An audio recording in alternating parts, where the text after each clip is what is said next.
जय हिंद दोस्तों, क्या हाल चाल है। सब कुछ बढ़िया है। बॉक्स ऑफिस को लेके सबको एक्साइटमेंट बनी रहती है। उसका सबसे इंपॉर्टेंट रीजन होता है कि भाई साहब मेरी फेवरेट पिक्चर कहाँ तक पहुंची और दुश्मन पार्टी की जो पिक्चर है कहीं वो आगे तो नहीं निकल गई। तो बात करेंगे काफ़ी सारी फिल्म्स की जो ठीक ठाक बिजनेस कर रही हैं। काफ़ी सारी मैंने हटा भी दी हैं, जैसे कि धमाल 4 वो ठीक ठाक कर रही है और छोटा मोटा रोज का 10-12 लाख रुपए ऐड कर रही है। उसने अच्छा अपना रन पूरा कर लिया तो उसको मैंने हटा दिया है। और दो नई मूवीज को ऐड करा, अवारापन 2 और बंटवारा 1947। आज की डेट में इसका क्या कलेक्शन है एडवांस बुकिंग के मायने से, और how far it can go, वो होगा आज का टॉपिक। पहले हम बात करते हैं ओडीसी की। ओडीसी का डेट 27 है। 2.5 करोड़ के आसपास इसने कल किया था। आज 2 करोड़ का बिजनेस करके 159 करोड़ पे पहुंच गई है। तो खतरनाक कलेक्शन इसका चलता चला जा रहा है। 160 के आसपास ये टच कर गई है, तो अनस्टॉपेबल जोन के अंदर है ये भी।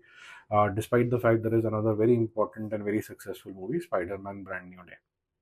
जय नगन भी ठीक चल रही है मेरे ख्याल से। तो जिस तरीके का इसने होल्ड पकड़ा हुआ है 21 डेज से, which is 3 weeks into the system, वो सिर्फ एक ही चीज की तरफ इंडिकेट करता है कि विजय थलापति मतलब ही stage in people's heart.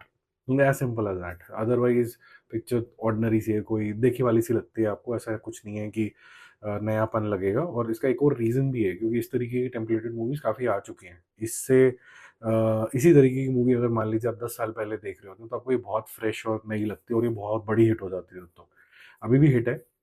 50 lakh का बिजनेस आज करके 194.5 करोड़ करेगी, और 324 करोड़ के आसपास का वर्ल्ड वाइड कलेक्शन है। Spiderman brand new day 14, 2 weeks completed और जबरदस्त तरीके का collection continues. Yesterday did 8.5 crore, today 7 crore.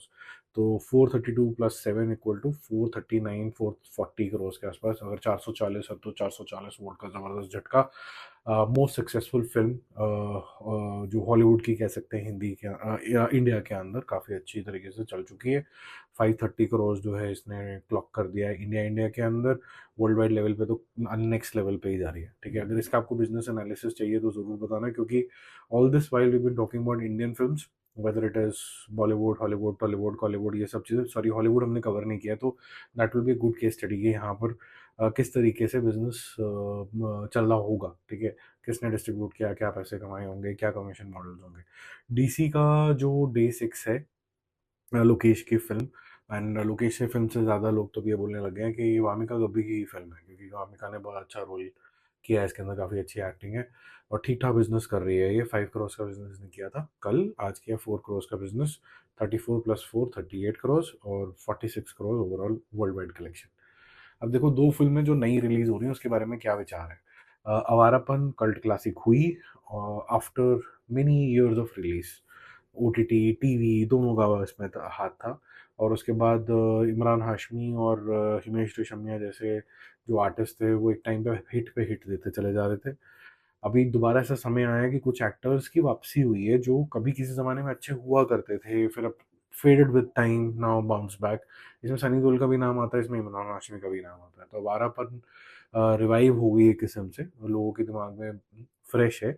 लेकिन जिस तरीके के कंपैरिजन चल रहे हैं कि अवारापन has overshadowed Bantwara, I think it is too early to say, because while Awarapan will still attract I think A audience, but I think Bantwara, Sunny Deol is the last mass hero जो audience को थिएटर के अंदर लेके आ सकता है पोटेंशियली। सो Hindi cinema की मैं बात कर रहा हूँ। तो क्या कुछ हो जाएगा पहले दिन, छुट्टी वाले दिन, यू नेवर नो। अचानक से सब ओवर शैडो हो गया और ये 2 मिनट के अंदर 100 करोड़ भी कर गई, यू नेवर नो। ठीक है, वो लेकिन उसके बारे में बाद में बात करेंगे। अवारापन मेरे ख्याल से इमरान हाशमी की वो फिल्म है जो थोड़ा इंटरेस्ट गार्नर कर रही है। लेकिन फिल्म को रिलीज होने में अभी सिर्फ एक दिन और बाकी बचा है और अभी 2 करोड़ रुपए का ही बिजनेस हुआ है। I would call it poor, क्योंकि आप अचानक से बहुत ज़्यादा जंप एक्सपेक्ट नहीं कर सकते हो। अगर ये 3, 3.5, 4 करोड़ पे जाती है तो आप एक्सपेक्ट कर सकते हो कि ये 11 करोड़ के आसपास फिर ओवर होगी। बट यहाँ से ये बोल देना कि ये 15-20 करोड़ हो जाएगी और बंटवारा को ओवर शेडो कर दिया है, आई थिंक इज टू इमेच्योरिश। बहुत ही बेवकूफ़ वाली बात है ये। बट ये क्रेडिट तो ज़रूर जाता है कि अभी ये आगे चल रही है। 61 के इसने टिकटें बेच दी, यानी 61,000, 253 करोड़ रुपीज़ के आसपास का इसका एवरेज टिकट वैल्यू है। एंड लगभग लगभग इसने जो ब्लॉक्ड है, जैसे 2 करोड़ रुपए का टिकट बेच चुका है ये, तो वो 3.5, क्योंकि थिएटर तो लोगों को लगता है कि इतने के तो हम टिकट बेच ही लेंगे। अब अगर हम बात करें बंटवारा की, Sunny Deol again the same case that people loved him, then he made some bad choices. इसमें कोई कॉन्स्पिरेसी नहीं है कि जी बॉलीवुड ने ऐसे कर लिया या वैसे कर लिया, ना इमरान हाशमी के केस के अंदर है, these actors made bad choices. ठीक है, रिपीटेटिव सेम ही तरीके के रोल करना, फिर faded with time, then people realise that you know what, we didn't give enough respect to these gentleman, because जो ये कर पाते हैं, चाहे वो रोमांस हो, इमरान हाशमी के केस के अंदर गाने को इंटेंसिटी बढ़ा देना, और इस साइड के अंदर Sunny Deol bringing acting in action, ये नहीं कि सिर्फ कलाबाजी खा रहे हैं, तो एक्टिंग इन एक्शन कैसे होगा, इमोशन कैसे फील किया जा सकते हैं विद एंगर, ये सारी चीज़ें जो थी सब लोग मिस करने लगे थे। When he bounce back with Gadar 2, फिर बहुत सारी फिल्में इनकी आई, और अब बंटवारा 1947 आ रही है, जिसको बोला जा रहा है कि शायद गदर के जोन के अंदर है, बट ये रोल रिवर्सल है। It is more human in nature, it is not India Pakistan largely. तो ये मेरे ख्याल से एक सरप्राइज पैकेज हो सकता है। राइट नाउ द कंडीशन है कि 55 लाख के ऊपर है, 20,000 टिकटें लगभग लगभग बेची हैं, एवरेज टिकट प्राइस 262 है, वेरी सिमिलर टू वारापन, ऐसा कुछ नहीं है कि कुछ अलग है। 1.6 करोड़ जो है वो ब्लॉक्ड है। अब इसके साथ कन्फ्लिक्ट भी हुआ था, बिकॉज जो आवारापन के जो मेकर्स हैं, they were trying for better screens count, और बंटवारा जो थे वो ज़्यादा अग्रेसिवली जा रहे थे, courtesy Aamir Khan. There is some arrangement that has been agreed on कि चलो हम जहाँ आपकी चल गई 50-50 कर लेंगे, फिर उसके बाद देखते हैं क्या होता है। तो ये जो कन्फ्लिक्ट्स हैं ये अब सेटल हो गए हैं, so hopefully now when people will think of going to a movie theatre, because it's a long weekend also, लोग इन्जॉय करेंगे 15 अगस्त को, तो इसमें से चॉइस लेंगे। तो फैमिली ऑडियंसेस कौन सी पिक्चर देखना चाहेगी, किस पिक्चर से लोग ज़्यादा रिलेट करेंगे, कौन से लोगों ने पहले आवारापन देख रखी है जिनकी मेमोरी बहुत शार्प है और वो फिर 2 देखना चाहेंगे, ये सब चीज़ों के ऊपर ये डिपेंड करेगा।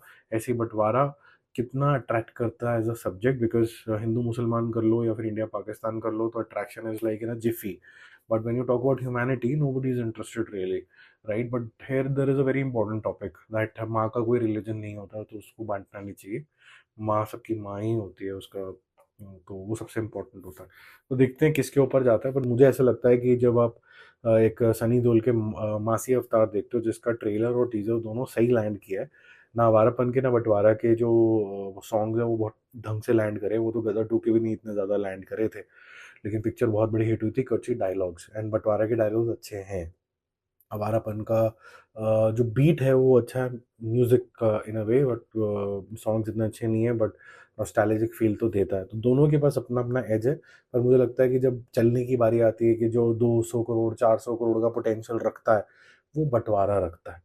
ठीक है, अदरवाइज अगर मेरे को रेट करना हो बंटवारा as a concept versus a Gadar versus let's say a Jat etcetera, तो शायद जाट के बहुत एंटरटेनिंग फैक्टर्स थे, काफ़ी इंटरेस्टिंग थी। मैंने रिव्यू भी किया था, फिर एक मैंने अपने फादर के साथ जब देखी थी तो हमने पॉडकास्ट भी किया था, नहीं देखा तो अभी चैनल पे जाके देख लेना, वो इंटरेस्टिंग कॉन्सेप्ट था।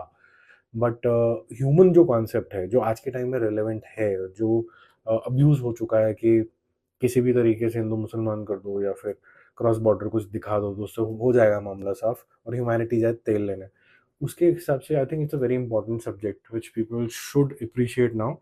End of लिटली you must have witness that the wave is changing, तो लोग क्वेश्चन करना आप सीख रहे हैं और ब्रेव हो रहे हैं, यानी कि जो बोल दिया सिखा दिया वही हम मान लेंगे, कि व्हाट्सएप पे ही आया था तो हम मान लेंगे, तो जो ब्रेव लोग हैं आई थिंक शायद ही देखना चाहेंगे। बाकी जल्दी मिलते हैं और व्यूज़ और अपडेट के साथ, स्टे कनेक्टेड।